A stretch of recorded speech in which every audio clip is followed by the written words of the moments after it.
Hello guys, welcome to all in competitive education centre. Chhattisgarh के MCQ solve कर रहे थे हम लोग। 26 तक हम लोगों ने सॉल्व किया था। आज 27 नंबर से स्टार्ट करने वाले हैं। जिन्होंने अभी तक चैनल को सब्सक्राइब नहीं किया है, चैनल को सब्सक्राइब कर लीजिएगा। नए नए वीडियोस और नोटिफिकेशंस के लिए आप बेल आइकन को जरूर दबाइएगा। और हाँ, वीडियो अगर अच्छा लगता है तो लाइक ज़रूर से कर दीजिएगा, क्योंकि एक लाइक आपका हमारे लिए बहुत बड़ा मोटिवेशन का काम करता है। यही जो का रीज़न है कि आपका ये जो सीरीज़ है वो कंटिन्यू हो रहा है। चलिए ज़्यादा देर ना करते हुए क्वेश्चन स्टार्ट करते हैं। छत्तीसगढ़ राज्य भारत के कुल वनों के कितने प्रतिशत टनों में योगदान देता है। यहाँ पर आपको परसेंट में जो ऑप्शन दिया हुआ है, तो इसी के अकॉर्डिंग आपको बताना है कि जो भारत के कुल वनों के कितने प्रतिशत भाग में छत्तीसगढ़ का वन है। ये आपका एक प्रकार से योगदान के बारे में पूछा जाए या वनों के प्रतिशत के बारे में पूछा जाए, तो इसको आप आंसर याद रखिएगा 12%। ठीक है, तो ज़्यादा इसमें कुछ और ऑप्शन देखते नहीं है, 12% आपको इसको याद रखना है। चलिए बढ़ते हैं नेक्स्ट क्वेश्चन की ओर। निम्नलिखित में से कौन सी छत्तीसगढ़ की राजधानी है। 2019 में क्वेश्चन पूछा गया है। प्रश्न है कि छत्तीसगढ़ की राजधानी से रिलेटेड क्वेश्चन पूछा गया है। तो यहाँ पर उस समय आंसर लिया गया था डी रायपुर। अगर आपको अब पूछा जाए तो आपका आंसर जो हो जाएगा नवा रायपुर, नवा रायपुर अटल नगर, अटल नगर ये छत्तीसगढ़ की राजधानी है। तो इसको अगर आपको ऑप्शन में ये दिखे तो इसको जरूर टिक करिएगा। चलिए बढ़ते हैं नेक्स्ट क्वेश्चन की ओर।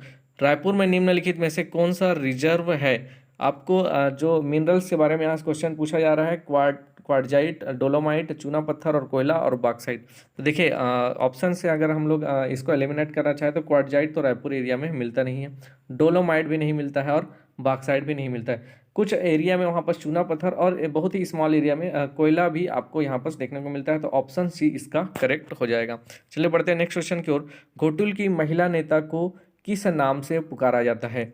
घोटुल क्या होता है, जो मुड़िया और माड़िया जनजाति है उनका एक युवा गृह होता है जिसे कहा जाता है घोटुल। ठीक है, और घोटुल में एक अध्यक्ष होता है, पुरुष अध्यक्ष, और एक महिला अध्यक्ष भी होती है। एक पुरुष अध्यक्ष, एक महिला अध्यक्ष। ठीक है, पुरुष अध्यक्ष को या पुरुष नेता को सिरेदार कहा जाता है। ठीक है, पुरुष नेता को क्या कहा जाता है, सिरेदार कहा जाता है। वही महिला नेता के बारे में जैसा कि इस क्वेश्चन में पूछा गया है उसे कहा जाता है बेलोसा, बेलोसा। तो इसका जो सही आंसर हो जाएगा वो हो जाएगा ऑप्शन डी। लेकिन आपको अगर पुरुष नेता के बारे में पूछा जाए तो इसे कहा जाता है सिरेदार। ठीक है, वहीं युवक और युवती को क्या क्या कहा जाता है ये भी आपको याद रखना है। तो जैसा कि आप ऑप्शन में देख पा रहे होंगे, चेलिक जो कहा जाता है युवक को कहा जाता है, और मोटियारिन जो कहा जाता है वो युवतियों को कहा जाता है जो घोटुल में आती हैं। चेलिक जो है युवकों को और मोटियारिन युवतियों को कहा जाता है। जबकि सिरेदार और बेलोसा ये जो है एक पुरुष नेता है और एक महिला नेता है। तो इसका जो आंसर हो जाएगा ऑप्शन डी हो जाएगा। राज्य क्षेत्रफल के हिसाब से छत्तीसगढ़ भारत का सबसे बड़ा राज्य है। कौन से नंबर में है ये आपको पूछा जा रहा है। तो जो है छत्तीसगढ़ क्षेत्रफल के अकॉर्डिंग भारत का 10वां बड़ा राज्य है। आपको ये याद रखना है, 10वां बड़ा राज्य है क्षेत्रफल के अकॉर्डिंग। ठीक है, बढ़ते हैं नेक्स्ट क्वेश्चन की ओर। जो 32 नंबर का क्वेश्चन है, किस है राजा के नाम पर नर्मदा नदी के किनारे पर स्थित है राजधानी थी जिसे माहिष्मती के नाम से जाना जाता था। आपको यहाँ पास ऑप्शन भी दिया हुआ है, महेंद्र बाहुबली जो कि बिल्कुल रॉन्ग है, आप मूवी के अकॉर्डिंग नहीं जाना है इसमें, महिषासुर, महेश वर्मन और महिष्मान। तो ये जो ऑप्शन डी है महिष्मान ये है करेक्ट हो जाएगा। इसी के नाम पर ये जो है वंशी राजा थे, इसी के नाम पर नर्मदा नदी के किनारे एक हैहयों की राजधानी थी जिसे माहिष्मती के नाम से जाना जाता था। तो इसका सही ऑप्शन हो जाएगा ऑप्शन डी महिष्मान। चलिए बढ़ते हैं नेक्स्ट क्वेश्चन की ओर। जब मध्य प्रदेश में से छत्तीसगढ़ को स्थापित किया गया था तब नए राज्य में लगभग कितने गांव शामिल थे। आपको गांवों की संख्या पूछी जा रही है। जब छत्तीसगढ़ को स्थापित किया गया था यानी मध्य प्रदेश से अलग किया गया था तब उस समय देखें तो 20,378 गांव थे। तो ऑप्शन ये ए जो है सही आपका हो जाता है। चलिए बढ़ते हैं नेक्स्ट क्वेश्चन की ओर। प्रसिद्ध राउत नाचा का संबंध किस जाति या समुदाय से है। कबीरपंथी समुदाय, सतनामी समुदाय, यादव समुदाय या हल्बा समुदाय। राउत नाचा जो किया जाता है वो यादव समाज के यानी यादव जनजातीय समुदाय समाज से सम्मिलित है। तो इसका जो सही आंसर हो जाएगा राउत नाचा का संबंध है यादव जाति से। ठीक है, तो ऑप्शन सी इसका करेक्ट हो जाएगा। चलिए बढ़ते हैं नेक्स्ट क्वेश्चन की ओर। लोकप्रिय जनजाति पहेली जनौला या पहेली कारी गाय करिंदर खाए दूहते जाए पन्हाते जाए का क्या अर्थ है। आपको यहाँ पर एक जनौला दिया हुआ है जिसका आपको आंसर बताना है। इसका जो है पहला ऑप्शन है गाय, दूसरा है नदी, तीसरा है कुआं और चौथा है मुंह। तो इसका जो सही आंसर है ऑप्शन सी कुआं हो जाएगा। तो ऑप्शन सी इसका सही आंसर हो जाएगा। ये इस प्रकार से पहेली से रिलेटेड क्वेश्चन आपको पूछे जाते हैं। बहुत सारी पहेलियां हैं, उसको आपको कंटिन्यू उसको स्टडी में लाना है। सीधी के जो पहेली जनोला है इससे भी क्वेश्चन पूछे जा रहे हैं। चलिए बढ़ते हैं नेक्स्ट क्वेश्चन की ओर। निम्नलिखित में से कौन देवता सिंगा बोंगा की पूजा करते हैं? यहाँ पर जनजातियों के नाम दिए हुए हैं, कोड, मुंडा, उरांव और गोंड। तो इसमें से जो आपके मुंडा जनजाति है, ठीक है, मुंडा जनजाति के लोग सिंगा बोंगा की पूजा करते हैं। सिंगा बोंगा की पूजा कौन करते हैं? तो मुंडा जनजाति के लोग करते हैं, ठीक है। इसके अतिरिक्त अगर देखें तो जो गोंड समुदाय है वो दूल्हा देव की पूजा करते हैं। इनके इष्ट देव कौन है? दूल्हा देव। दूल्हा देव की पूजा करते हैं गोंड जनजाति के लोग, ठीक है। वहीं उरांव जनजाति के लोग साल वृक्ष जिसे सरना देवी के नाम से भी जाना जाता है, इनकी पूजा करते हैं उरांव जनजाति के लोग। तो इसका ऑप्शन बी करेक्ट हो जाएगा। चलिए बढ़ते हैं नेक्स्ट क्वेश्चन की ओर। इंदिरा गांधी कृषि विश्वविद्यालय रायपुर द्वारा विकसित ऐप का क्या नाम है, जिसके द्वारा अपने मोबाइल फोन का उपयोग करके नासजीवों और बीमारियों की पहचान की जा सकती है और उपचारात्मक उपाय भी पाया जा सकता है? तो पहला है क्रॉप डॉक्टर यानी फसल चिकित्सक, कृषि तंत्र, कृषक मित्र और फसल का फासला। इसका जो सही आंसर होगा, जैसा कि आप ऑप्शन से देख पा रहे होंगे, क्रॉप डॉक्टर या फसल चिकित्सक, ये एक मोबाइल ऐप है, इंदिरा गांधी कृषि विश्वविद्यालय द्वारा विकसित किया गया है, जिसका उपयोग करके आप जो भी क्रॉप्स में बीमारियां होती हैं, उनकी डिजीज़ होती हैं, उनका पता लगा सकते हैं और उनके लिए क्या उपचारात्मक उपाय हैं ये भी आप वहाँ से जान सकते हैं। तो बहुत ही अच्छी ये चीज़ है, ऐप जो है किसानों के संबंधित। निम्नलिखित में से किस महीने में हरेली का त्यौहार मनाया जाता है? आपको ऑप्शन भी दिया हुआ है, सावन या श्रावण, भादो या भाद्रपद, चैत्र, आषाढ़ या आषाढ़। तो इसका आंसर तो आप सभी लोगों को पता होगा कि हरेली जो छत्तीसगढ़ का प्रथम त्यौहार मनाया जाता है सावन या श्रावण मास में मनाया जाता है, ठीक है।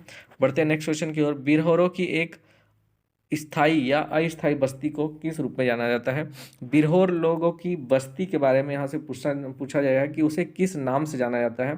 तो ऑप्शन है टांडा, घोटुल, है प्रेम और बापला, ठीक है। इसका जो सही आंसर है टांडा। टांडा कहा जाता है जो बिरहोर एक जनजाति होती है, उनकी अस्थायी या स्थायी बस्ती को टांडा के नाम से जाना जाता है। बढ़ते नेक्स्ट क्वेश्चन की ओर।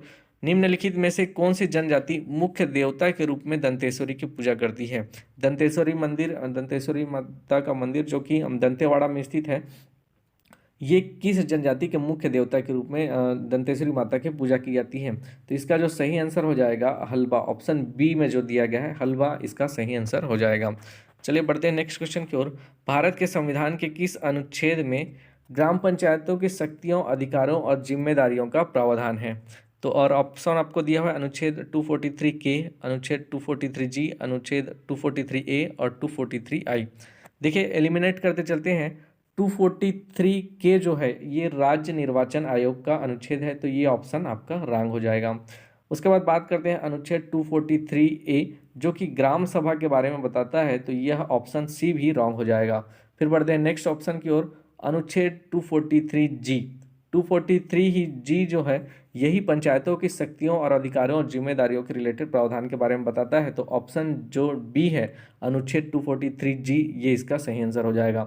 जो चौथा ऑप्शन बचता है अनुच्छेद 243 आई, ये जो अनुच्छेद 243 आई है ये राज्य वित्त आयोग के बारे में बताता है। तो ये भी चीज़ आप याद रखिएगा कि राज्य वित्त आयोग से रिलेटेड जो आर्टिकल है वो है 243 आई।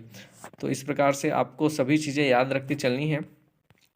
छत्तीसगढ़ में स्थित जनवरी 2018 में शुरू होने वाली अपनी तरह का पहला कृषि संग्रहालय कहाँ स्थित है?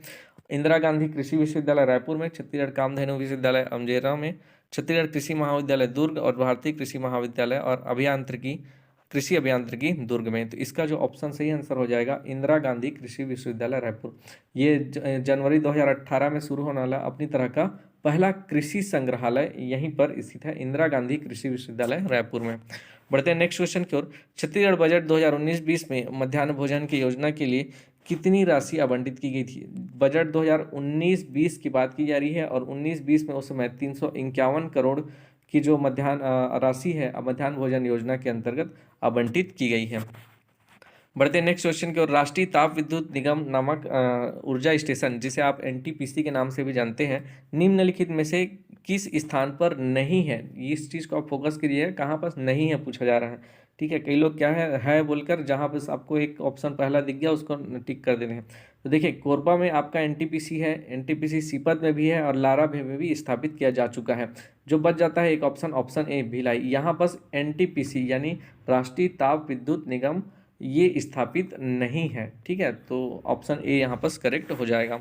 बढ़ते हैं नेक्स्ट क्वेश्चन की ओर। हर साल नारायणपुर मेला कब आयोजित किया जाता है? ठीक है, नारायणपुर में जो मेला आयोजित होता है उसे मड़ई मेला के नाम से जाना जाता है और यह हर साल फरवरी में आयोजित किया जाता है। ये बहुत ही मोस्ट इंपॉर्टेंट है, याद रखिएगा, अक्सर एग्जामों में पूछा जाता है इस टाइप से प्रश्न मेला से रिलेटेड। ठीक है, क्वेश्चन नंबर 46 है, अटल खेतिहार मजदूर बीमा योजना के तहत राज्य सरकार का बीमा प्रीमियम में कितना योगदान होगा? ठीक है, तो इस योजना के तहत, अटल खेतिहार मजदूर बीमा योजना के तहत आप देख सकते हैं यहाँ पर ऑप्शन जो डी होगा वो करेक्ट होगा। 100 रुपये बीमा प्रीमियम में इसका योगदान रहेगा राज्य सरकार का। ठीक है, राज्य सरकार के लिए यहाँ कितना योगदान रहेगा? 100 रुपये का योगदान रहेगा। तो ये चीज़ याद रखते चलिएगा। चलिए बढ़ते हैं नेक्स्ट क्वेश्चन की ओर। 47वां क्वेश्चन है, छत्तीसगढ़ के किस शहर में मामा भांजा मंदिर स्थित है? सिरपुर में जो स्थित है वो लक्ष्मणेश्वर मंदिर है, तो ये ऑप्शन रॉन्ग हो जाएगा। उसके बाद ताला गांव में एक मंदिर है, देवरानी जेठानी का मंदिर। ठीक है, ऑप्शन जो सी है ये इसका करेक्ट आंसर हो जाएगा। मामा भांजा मंदिर यहीं स्थित है बारसूर में। इसके अतिरिक्त आपको अगर ध्यान आ रहा होगा तो बत्तीसा मंदिर भी आपका बारसूर में ही स्थित है। चंद्रादित्य मंदिर भी आपका बारसूर में स्थित है। ठीक है, इसके अतिरिक्त आपका जो एक विशाल तालाब, बारसूर का विशाल तालाब, ये भी बारसूर में ही स्थित है। यहाँ पर एक गणेश की विशाल प्रतिमा भी पाई गई है यहाँ पर बारसूर में ही। तो ये सारी चीज़ें बारसूर में ही स्थित हैं। चलिए बढ़ते हैं नेक्स्ट क्वेश्चन की ओर। संविधान की निम्नलिखित अनुसूचियों में से कौन सी उन विषयों को सूचीबद्ध करती है जिन्हें राज्य कानून द्वारा पंचायतों को हस्तांतरित किया गया है? अनुसूची 8, अनुसूची 12, अनुसूची 11 और अनुसूची 10। संविधान की यहाँ पर अनुसूचियाँ दी गई है। आपको पूछा गया है कि वह कौन सी अनुसूची है जिसमें राज्य कानून द्वारा पंचायतों को हस्तांतरित किया गया है, यानी पंचायती राज से रिलेटेड अनुसूची के बारे में पूछा गया है। तो आप सभी को मालूम ही होगा कि जो 11वीं अनुसूची है वह पंचायती राज से रिलेटेड अनुसूची है और इसी के द्वारा ही जो राज्य कानून द्वारा पंचायतों को उन्हें उनकी विषयों को अनुसूचित किया गया है अनुसूची 11 में। अनुसूची 12 जो है वह नगरीय निकाय से रिलेटेड है। ठीक है, अनुसूची जो आपकी 11वीं अनुसूची है, ठीक है, वो 73 अमेंडमेंट 1992 के तहत आई है। ये वाली जो 11वीं अनुसूची है पंचायती राज से रिलेटेड, जबकि जो नगरीय निकाय से रिलेटेड अनुसूची है वो 74th अमेंडमेंट 1992 के तहत जोड़ी गई है। तो ये चीज़ भी आप याद रखते चलिएगा। छत्तीसगढ़ राज्य के घने जंगलों द्वारा राज्य के कितने प्रतिशत क्षेत्र का आवरण किया जाता है? तो यहाँ पर आपको जो ऑप्शन है 44.2%, अगर एग्जैक्ट ले तो 44.2% जो क्षेत्र है वह घने जंगलों द्वारा राज्य के प्रतिशत क्षेत्र का आवरण किया जाता है। यानी राज्य का जो कुल भौगोलिक क्षेत्र है 1,35,000 का जो क्षेत्रफल है उसका 44% जो भाग है वो वनों से आवरण है। ठीक है, तो ऑप्शन ए इसका करेक्ट हो जाएगा। और इस वीडियो के अंतिम क्वेश्चन पर देखते हैं, निम्नलिखित में से कौन सा राज्य में चौथा बाघ संरक्षित पार्क बन गया है? तो देखिए, एक बाघ संरक्षित पार्क है सीता नदी, इंद्रावती और अचानक मार्ग, ये 3 बाघ संरक्षित पार्क हैं। अब जो चौथा बनाया जा रहा है वो गुरु घासीदास को बनाया जा रहा है चौथा बाघ संरक्षित पार्क। तो ये भी याद रखिएगा आप, ये जो ऑप्शन में नहीं दिया हुआ है लेकिन गुरु घासीदास को आप याद रखिएगा कि यह चौथा बाघ संरक्षित पार्क अब बनाया गया है। ठीक है, तो इसी प्रकार अगर आपको ये वीडियो अच्छा लगा हो तो वीडियो को लाइक करिएगा और शेयर भी करिएगा अगर आपको वीडियो ये अच्छा लगता है तो। धन्यवाद।